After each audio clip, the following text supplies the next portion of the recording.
Good morning. This is Paula at the Jidon Library, and this is STEAM Stories. Today, I'm going to show you how to make peep slime from those little marshmallow peeps that we all eat at Easter. You can make a slime from it that's edible. But first, which means you can eat it, I want to read you a book called Rashenka's Eggs. It's written and illustrated by Patricia Polacco. Rashenka's Eggs. Babushka lived alone in a dacha, a little house in the country, but she was known far and wide for her fine eggs that she lovingly painted. Her eggs were so beautiful that she always won first prize at the Easter Egg Festival in Moscow. Each day, Babushka would take the shell of an egg from her basket, paint it in wonderful designs using the shapes of stars, flowers, triangles, and circles. Through the long, cold winter, Babushka painted.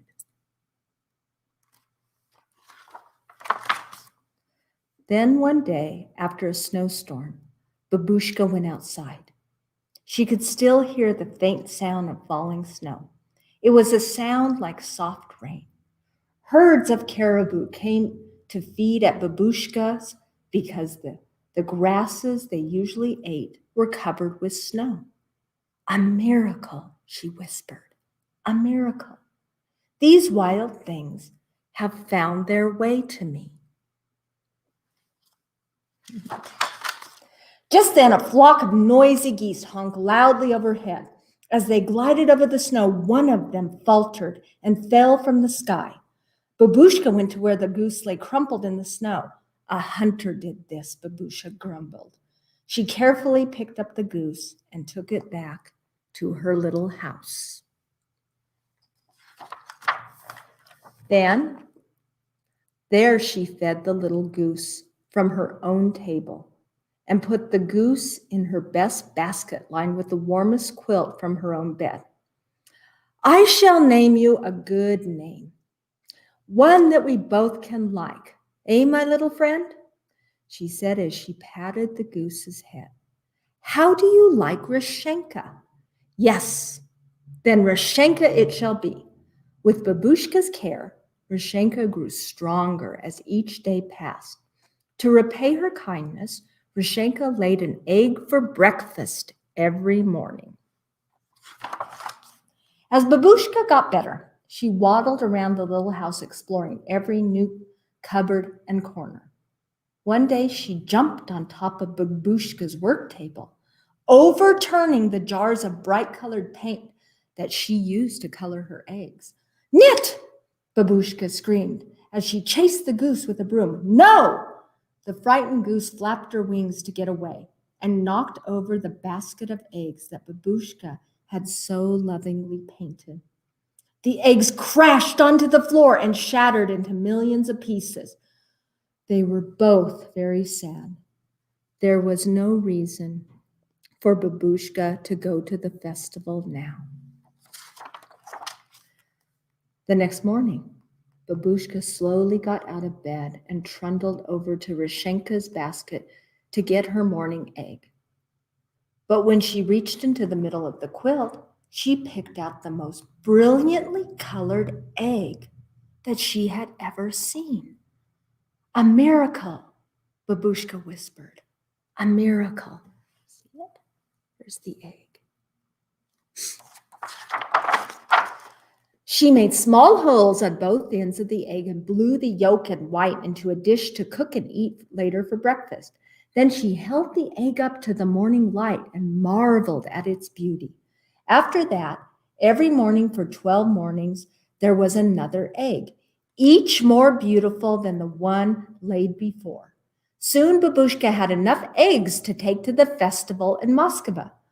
How wonderful, she thought. A miracle has replaced the eggs that were broken. Spring is here, my little friend, Babushka said to Rashenka the morning of the festival. Soon now you will be flying off to the north with your flock. She bustled to the hearth fire and brewed some of the most flavored tea. The two shared a saucer of tea with Coolidge, a sweet Easter bread. She covered each piece with pashka, a spread of cheese, butter, and raisins. They savored each bit together. One for you, one for me, Babushka chanted. Da, da, my little friend, I shall sorely miss you, but you are a wild thing, and a miracle sent you to me. It would not be right to ask you to stay here with me forever. When Babushka left her little house, she took one last look at Rashenka sitting on the doorstep. She waved, then took determined steps for Moskva with the basket of precious eggs. She crossed the valley where the caribou mothers were walking their newborn calves. A miracle, she thought. New little lives, a miracle. She crossed the bridge over the Moskva River, and soon she could see the onion domes of old Moskva. The festival was bright and exciting. There were goat carts selling Coolidge, possessions, dancers, jugglers, and laughing children playing and running. Babushka showed her old friends the eggs. Her eggs are the most beautiful in all of Russia, they thought. Look at them, the elders said. They almost glow, as if the paint is part of the shell itself. The judges picked Babushka's eggs as the most beautiful.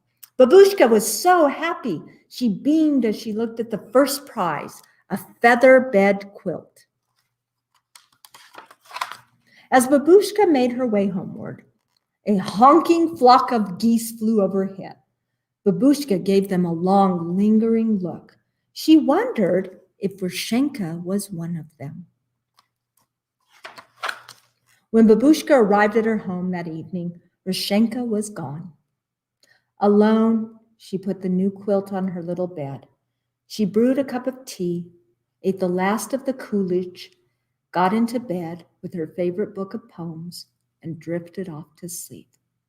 She hadn't noticed Rashenka's basket. But that night, Babushka was awakened from a sound sleep by an ever so small sound. It was coming from Rashenka's basket. She hobbled closer and saw a glorious egg. But this one was different from the others. It quivered and moved. It made tiny muffled sounds. The egg jumped, bumped, rolled, and pitched on the basket.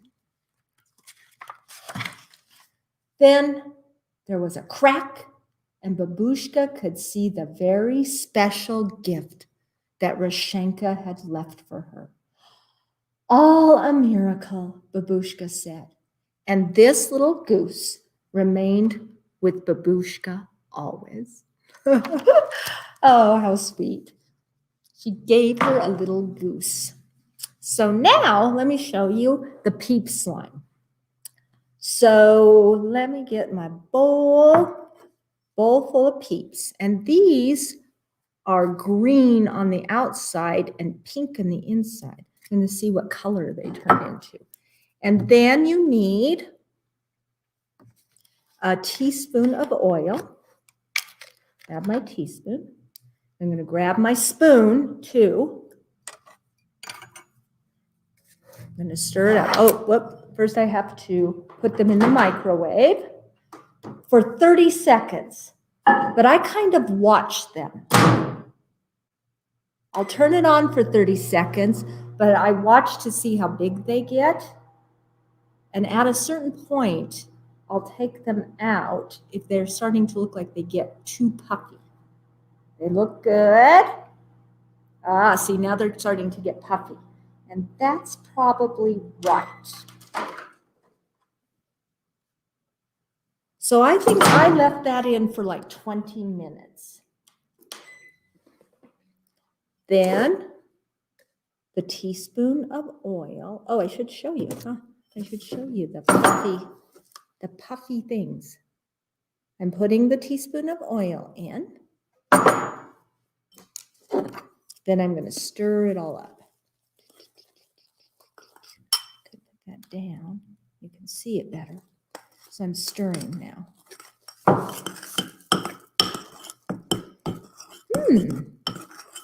This one is all puffy. It does not look like the ones that I've done. I wonder if it's because, well, why would the different colors make a difference, huh? Yeah, look at that. Whereas, here's one I did earlier. Oh, I got to put it in. It will get a little hard as it cools down, and I'll tell you why in a second. Let me just stick that in a little bit. I'm going to still see if I can get this one to be more like, okay, there we go. So look at this one.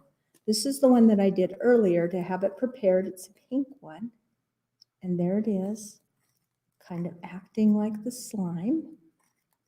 But this one is all lumpy. I don't know why.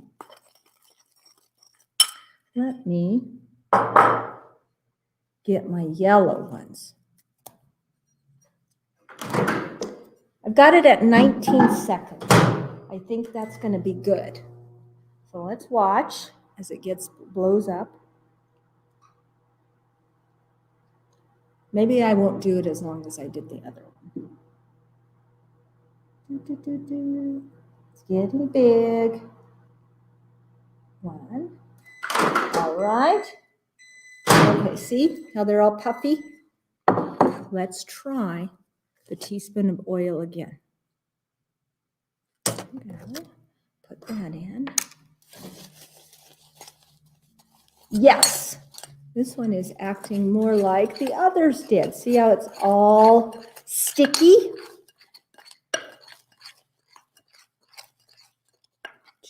Sticky. So then you can't really, that doesn't really look like slime. That just looks like stickiness. So then you need powdered sugar. And you want to put the powdered sugar in, or cornstarch. You can use cornstarch too. A little bit at a time. Just add a little bit, stir it up, and then see if you like the consistency.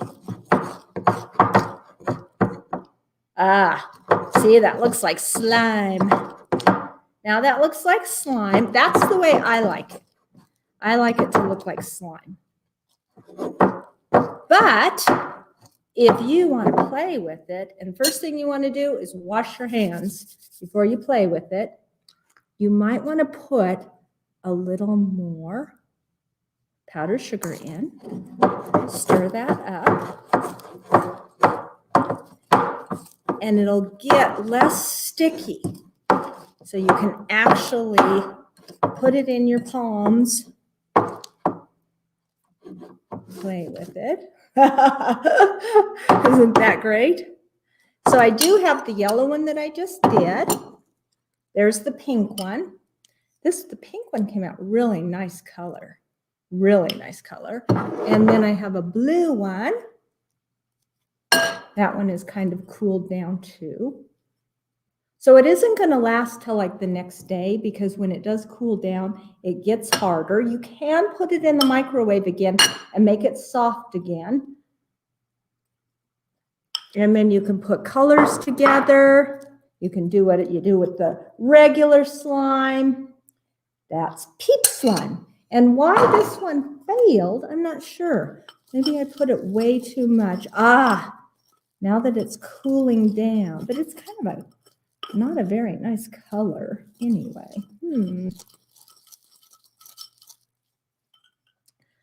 But let me tell you why it does what it does. When you heat up the peep, which is basically a marshmallow with sugar on, you heat up the molecules in the water that is contained within the marshmallow. Now, these molecules, when they heat, they move farther apart, and that gives us that squishiness that you saw. Squishy, squishy. This is known as a chemical reaction between the heat and the water in the marshmallow. Then when you add the powdered sugar, that's a thickener, and you make a thick, stretchy substance. And as you play and knead it, it becomes more like dough. But as it cools down, and we saw that, as it cools down, it's going to harden. And you can heat it up once in a while, but pretty soon it will just really be hard. I left mine overnight to see, and it is hard as a rock. And so let's take my one, the yellow one, and I'm going to, I like the stretchy thing, but if you want to play with it, I'm going to add more powdered sugar. Mix it up. Let me show you what it does. Aha, now see, it's less of that stretchiness, still stretchy, but not as much as before. Am I going to trust it? Put it in my hands? I think I will. I'm going to put powdered sugar on my hands so that I'm powdering my hands. And then I take it. Oh, nice. And rolling it. Still kind of sticky, but nice. And again, just put more powdered sugar if you don't like that stickiness. And eventually, you've added enough powdered sugar that it becomes like a Play-Doh rather than a slime. And you really can play with it. So, and then you can eat it. If you use powdered sugar, it really tastes good. The cornstarch makes it taste a little bit different. It is really, really, really sweet regardless. And I have my thing to get the stickiness off of my fingers, but it is a lot of fun. And you could, if you get all the right colors, you can make a rainbow. But of course, if you do use powdered sugar, it's always all over the place. I don't know how you stop powdered sugar from being all over, but thank you for joining me. And everybody have a very happy Easter. Maybe you'll get a lot of peeps for Easter and you can make peep slime. So you guys have a good day.